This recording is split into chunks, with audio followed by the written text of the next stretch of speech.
Nous avons besoin de résister contre toute l'extrême droite qui parcourt le monde. Et en particulier pour la Palestine qui est en voie d'épuration ethnique et le génocide à Gaza, dans la bande de Gaza. Tous les jours, on apprend des choses de plus en plus inintelligibles pour n'importe quel être humain. Actuellement, on vient d'interdire aux ONG internationales qui agissent sur le plan humanitaire de pouvoir intervenir. Elles sont nombreuses, j'ai même toute la liste pour ceux que ça intéresse. Mais entre autres, il y a Médecins sans frontières, Médecins du monde, France et Suisse, Handicap international, CARE, Action Aide, Action contre la faim, Première urgence internationale, Oxfam, et même Caritas, qui tient des hôpitaux à Jérusalem, notamment que je connais bien, à Bethléem et à Jérusalem, et ils sont expulsés. NRC, c'est le Norwegian Refugee Council, le Concile des réfugiés palestiniens, norvégiens.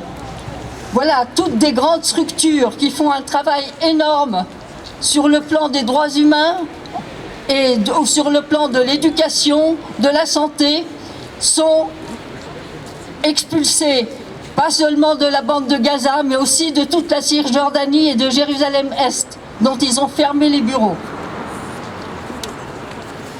Comme vous le savez, rien n'a commencé hier, ni avant-hier, ni au moment de la deuxième intifada, mais déjà depuis 1948, les plans d'épuration ethnique de la Palestine sont à l'œuvre.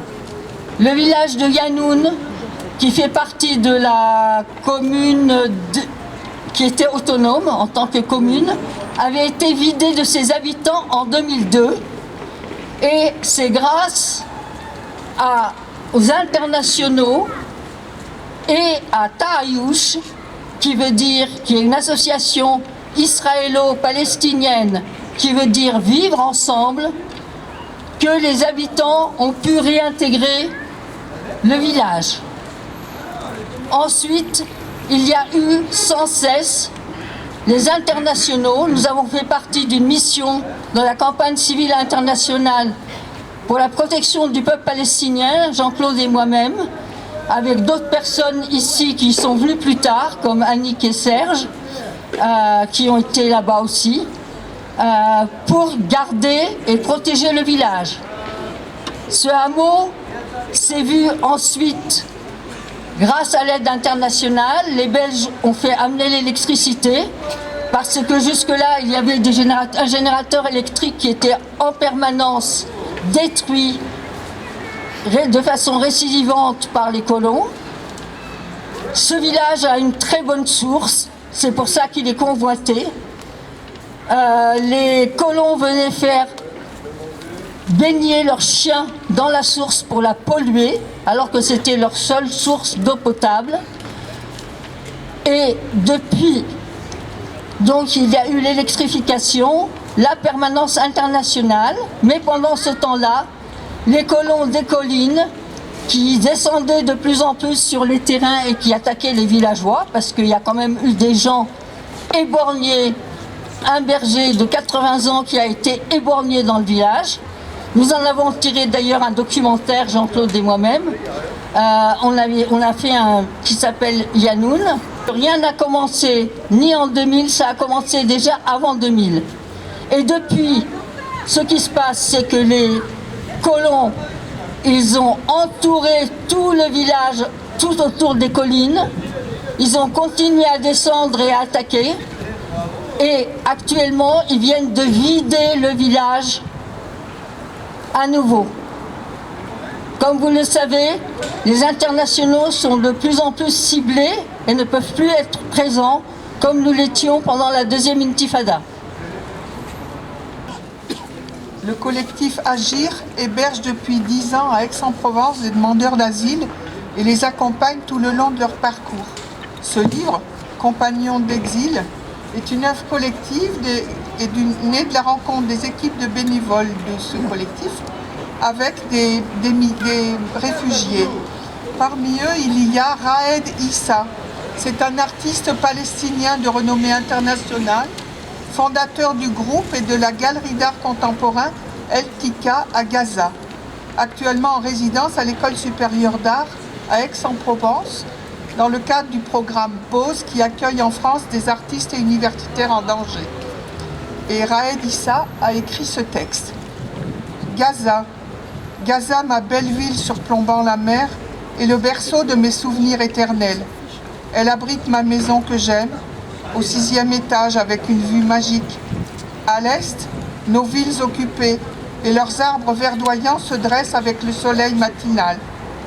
À l'ouest s'étend la mer Bleue où les enfants nagent et jouent sur la plage. Au nord se dresse le quartier des réfugiés où les maisons se collent. L'intérieur de ma maison était toute ma vie.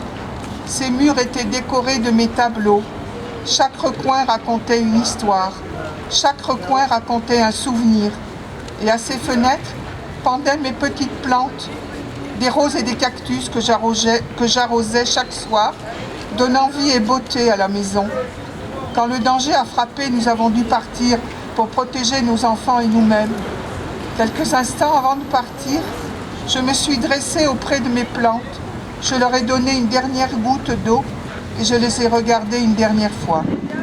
Puis j'ai fermé la porte, emportant avec moi la clé et l'espoir de revenir avant qu'elle ne fane.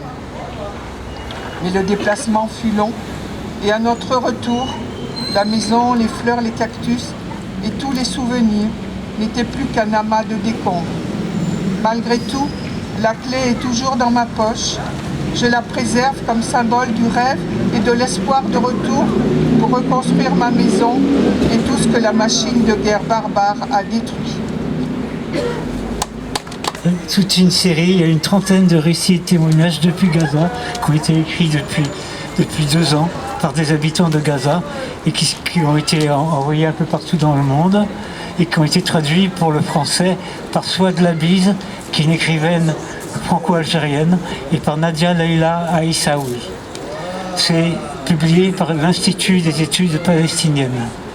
Je vais vous signaler aussi qu'il y a eu le 17 décembre un colloque au Collège de France qui s'est tenu sous l'égide de Didier Fassin, qui est prof au Collège de France et qui a rassemblé une dizaine d'intervenants et intervenantes, notamment un poète dont j'ai pas le nom, palestinien de Gaza, qui devait venir en France dans le cadre du programme qui s'appelle PAUSE, qui est l'accueil de réfugiés palestiniens intellectuels, et qui a été bloqué, qui est toujours bloqué sur Gaza. Voilà.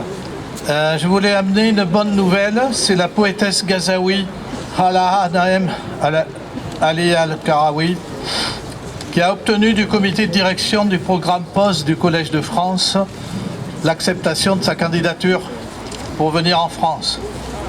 Alors vous rappelez, c'est une poétesse qui est née le 3 novembre 1990 à Gaza, écrivaine et enseignante palestinienne. Ses poèmes sont considérés comme les œuvres les plus remarquables dans la poésie moderne.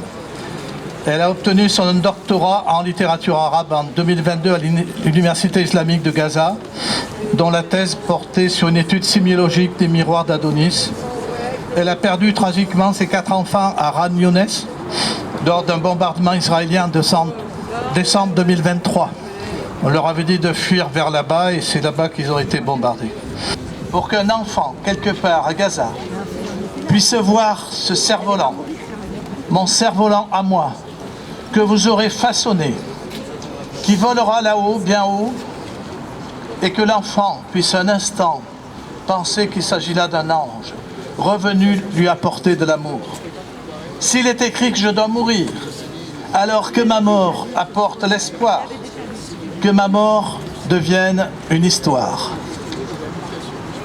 Refat à la rue.